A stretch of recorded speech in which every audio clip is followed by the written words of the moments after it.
Hello everyone. जैसे कि हमने लास्ट लेक्चर में देखा एमएस वर्ड के रिगार्डिंग कि एमएस वर्ड के होम टैब के ऑप्शंस काफी कुछ कवर हो चुके थे। एक दो ऑप्शंस पेंडिंग है, वो आज के लेक्चर में डिस्कस करेंगे। आज हम होम टैब के कुछ ऑप्शंस और इंसर्ट टैब की कुछ ऑप्शंस को डिस्कस करेंगे। जैसे सबसे पहले आपने एमएस वर्ड की फाइल को ओपन किया। ये हमारी एमएस वर्ड की फाइल है, इसको हमने ओपन किया। आप देख सकते हो कि यहाँ पे क्लिपबोर्ड, फॉन्ट, पैराग्राफ्स और स्टाइल्स, ये सभी ऑप्शन ऑलरेडी डिस्कस हो चुके हैं। जो पेंडिंग ऑप्शन है उसमें है फाइंड। कई बार हमें रिक्वायरमेंट होती है कि हमारे सपोज कीजिए हमारे 50 पेजेस का एक डॉक्यूमेंट हमने क्रिएट किया है और हमें कुछ चीज को सर्च करना है। अगर वो चीज एक बार डॉक्यूमेंट में आई है तो हमें 50 के 50 पेजेस को उस टॉपिक को या उस वर्ड को सर्च करने के लिए बहुत टाइम लग जाएगा। तो एमएस वर्ड में एक ऑप्शन प्रोवाइड किया गया है, फाइंड का ऑप्शन। इस ऑप्शन को यूज करके आप डायरेक्ट टाइप करके कि आप क्या चीज सर्च करना चाहते हो, वही वर्ड या वही कैरेक्टर, वो चीजें आप सर्च कर सकते हो। देखिए कैसे काम करता है। सबसे राइट साइड पे आपके पास एक फाइंड का ऑप्शन है, आपको उसको क्लिक करना है। फाइंड का ऑप्शन करने के बाद देखिए यहाँ पे आपकी नेविगेशन विंडो ओपन हो रही है। इस विंडो में आपको क्या लिखना है, जो चीज आप सर्च करना चाहते हो। जैसे हम ए सर्च करना चाहते हैं तो आप ए इसके अंदर मेंशन कर दो। तो आप देख सकते हो कि आपके डॉक्यूमेंट के अंदर जहां जहां पे ए है, this is just a demo page, यहाँ पे इस ए को और इस ए को इसने सर्च करके आपको बता दिया। इस तरह से आप इजी मैनर में सर्चिंग कर सकते हो। आपके डॉक्यूमेंट में कोई चीज एग्जिस्टिंग है या नहीं है, वो सभी ऑप्शंस को फाइंड करने के लिए हम फाइंड ऑप्शन का यूज करते हैं। नेक्स्ट हमारे पास आता है रिप्लेस ऑप्शन। रिप्लेस ऑप्शन का यूज किस लिए करते हैं, जैसे मान लीजिए आपने कोई बाय मिस्टेकन आपने कोई वर्ड लिखा। सपोज कीजिए कि आज कोई चीज एग्जिस्ट कर रही है। जैसे अगर हम एग्जांपल लेते हैं मिस्टर राइट,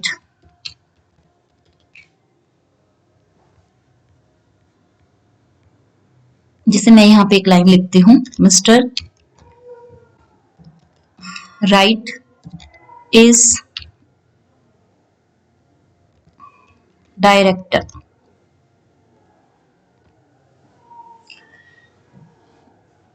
यहाँ पे ये लिखने के बाद आप देखते हो कि आज के प्रेजेंट टाइम में मिस्टर राइट जो हमने बात की है वो चीफ डायरेक्टर है या डायरेक्टर है वो। और सपोज कीजिए कि वो अपनी पोस्ट से हट जाते हैं, तो अब हमने मिस्टर राइट इज डायरेक्टर लिखा हुआ था, इसका मतलब एट प्रेजेंट वो डायरेक्टर है। लेकिन अगर वो अब फ्यूचर में कुछ टाइम के बाद अगर वो अपनी पोस्ट को छोड़ देते हैं, तो इस सेंटेंस को हम करेक्ट करते हुए क्या लिखेंगे, mister right was a director, was director. तो इसको हमने किससे रिप्लेस करना है, वॉज से रिप्लेस करना है। तो वो चीज कैसे रिप्लेस हो सकती है, यहाँ आपको एक रिप्लेस ऑप्शन दिख रहा है।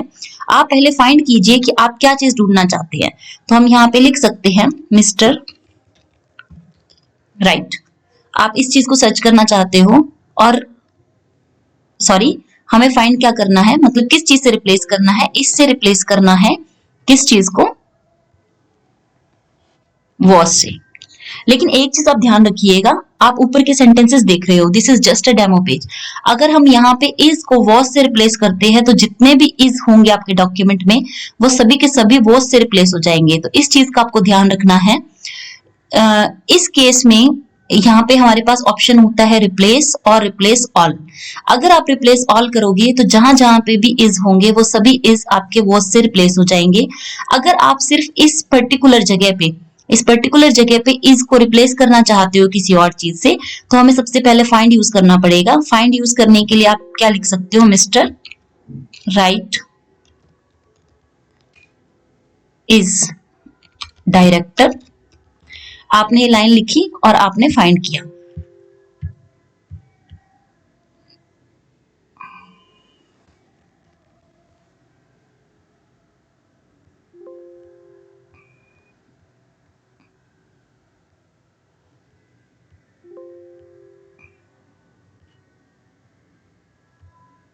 ये आपका सर्च होना चाहिए, just a minute.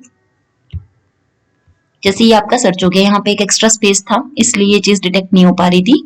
Mister right is director. Then आपको रिप्लेस करना है। रिप्लेस में इज की जगह पे फाइंड वर्ड, आपने ये चीज फाइंड की तो रिप्लेस विद इसको किससे करना है,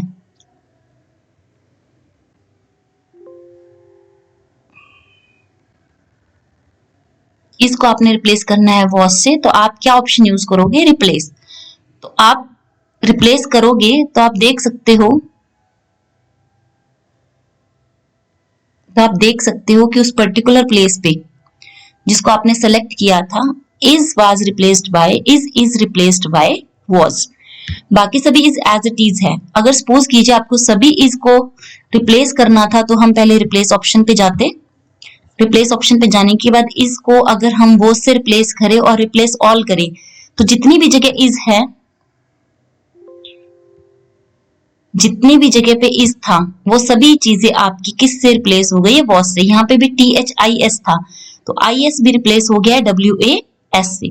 तो इस तरह से आप अपने रिप्लेस ऑप्शन को यूज कर सकते हो। पहले फाइंड कीजिए, उसके बाद रिप्लेस कीजिए।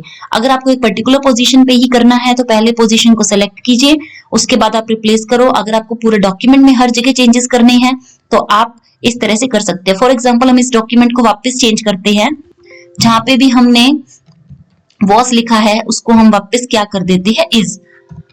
तो फाइंड करना है वॉज, और जहां पे भी है उसको रिप्लेस कर दे इससे, और रिप्लेस ऑल ऑप्शन पे करते हैं। तो इस डॉक्यूमेंट में जहां जहां पे भी इज का यूज किया, वाज का यूज किया हुआ था, उन सभी प्लेसेस पे आप देख सकते हो वापस इज ऑप्शन यूज हो गया।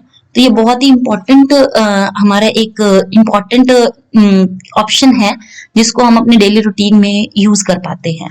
नेक्स्ट आपके पास ऑप्शन आता है सेलेक्ट। अगर आपको डॉक्यूमेंट में सिलेक्शन करनी है, जैसे हम सेलेक्ट ऑल करते हैं, तो आप देख सकते हो पूरा का पूरा डॉक्यूमेंट आपका सेलेक्ट हो जाता है। इस तरह से सेलेक्ट ऑप्शन में हमें पर्टिकुलर सेक्शन को सिलेक्ट करना हो, पैराग्राफ को सिलेक्ट करना हो, या फिर पूरे के पूरे डॉक्यूमेंट को सिलेक्ट करना हो, तो हम सिलेक्ट ऑप्शन के थ्रू ऐसा कर सकते हैं। ये सभी आपके ऑप्शंस थे होम टैब के। अब नेक्स्ट हम बात करते हैं इंसर्ट टैब पे। जब आप इंसर्ट टैब पे जाते हो, तो देख सकते हो कि कितने सारे ऑप्शंस आपके सामने अवेलेबल हैं। आज हम सबसे पहले डिस्कस करेंगे आपके आगे टेबल्स को, कि हम अपने डॉक्यूमेंट में टेबल कैसे डाल सकते हैं। कई बार आप डॉक्यूमेंट बनाते हो और उसमें कोई डाटा हमें टेबुलर फॉर्म में डालना होता है, यानी टेबल में डालना होता है, तो उस टाइम पे हमें टेबल को इंसर्ट करना पड़ता है। देखिए, जैसे यहाँ पे मैं क्लिक करती हूँ, यहाँ पे हम एक टेबल को इंसर्ट करना चाहते हैं, तो आपको सबसे पहले टेबल टैब पे जाना है। देन आपको सेलेक्ट करना है कि आपको टेबल में कितने कॉलम्स चाहिए।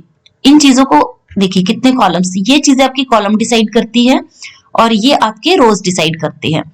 तो अगर हमें कॉलम चाहिए, सपोज हमें 6 कॉलम चाहिए और हमें 4 रोज चाहिए, 6 कॉलम और 4 रोज की आपको एक टेबल शो हो रही है।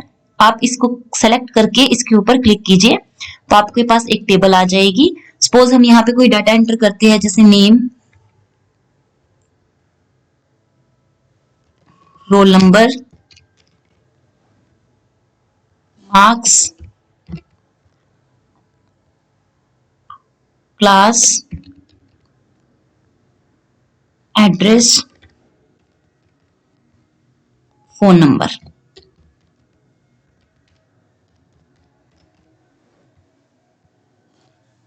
तो इस तरह से हमें टेबल क्रिएट करनी होती है। अब सपोज कीजिए आपने इसमें 2 रोज को ही ऐड किया है, आप फ्यूचर में और रोज को ऐड करना चाहते हो, तो इसके लिए आप टैब ऑप्शन का यूज कीजिए। जो आपका टैब कीबोर्ड के ऊपर टैब ऑप्शन होता है, अगर आप उस पे टैब करोगे तो ये नेक्स्ट कॉलम्स में जाएगा और फाइनली नेक्स्ट रो क्रिएट कर देगा। इस तरह से हम टैब ऑप्शन को क्लिक करते रहेंगे, और जितनी रोज आपको चाहिए उतनी रोज आपके आगे इंसर्ट होती रहेगी। और लेआउट्स में यहाँ पे बताया हुआ है, जैसे आप ऑटोमेटिकली देख रहे हो कि हम जब टेबल की बात कर रहे हैं, तो आपके पास ये बहुत सारे लेआउट्स आ गए हैं, या टेबल स्टाइल आ गए हैं। जैसे देखिए, इसके अंदर थोड़ा सा आपकी जो बॉर्डर है वो हाईलाइट कम हो रहा है। इसके अंदर इस तरह से एक आपकी कलरफुल है, एक आपकी कलरफुल नहीं है, यानी एक ग्रे शेड की है, सॉलिड है, और एक टेबल की एंट्री व्हाइट शेड की है। तो जिस तरह की भी टेबल आपको अच्छी लगती हो कि हमें इस टेबल के अंदर डाटा एंटर करना है, टेबल देखने में इस तरह से सुंदर लगेगी, आप उसी तरह की टेबल की जो लेआउट है उसको देख सकते हो। अगर आप टेबल में कोई शेडिंग करना चाहते हो किसी पर्टिकुलर कलर की, किसी पर्टिकुलर ब्लॉक के अंदर, कई बार हम हाईलाइट करना चाहते हैं टेबल के अंदर किसी एक पर्टिकुलर डेटा को, तो उसके लिए आप इस शेडिंग ऑप्शन का यूज कर सकते हो। Next, border styles. अगर आप अपने टेबल के बॉर्डर को, कि आपका कंप्लीट टेबल है, पहले आप अपने टेबल को सिलेक्ट कीजिए। जैसे हमने यहां से इस टेबल को सिलेक्ट किया, देन आप इसके अंदर बॉर्डर के स्टाइल्स देखिए, आप कौन सा बॉर्डर का स्टाइल लगाना चाहते हो। जो स्टाइल आप ऑप्ट करोगे,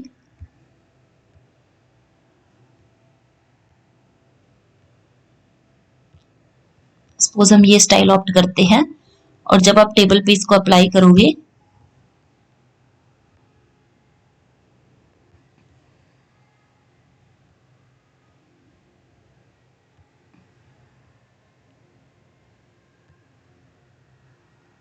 देखिए जिस जिस बॉर्डर को आप सेलेक्ट कर रहे हो उस बॉर्डर के अंदर ये कलर आपका फिल होता जा रहा है। देखिए ये जो स्टार्टिंग बॉर्डर है आपका, इस बॉर्डर के अंदर ये कलर्स आपका फिल हो गया।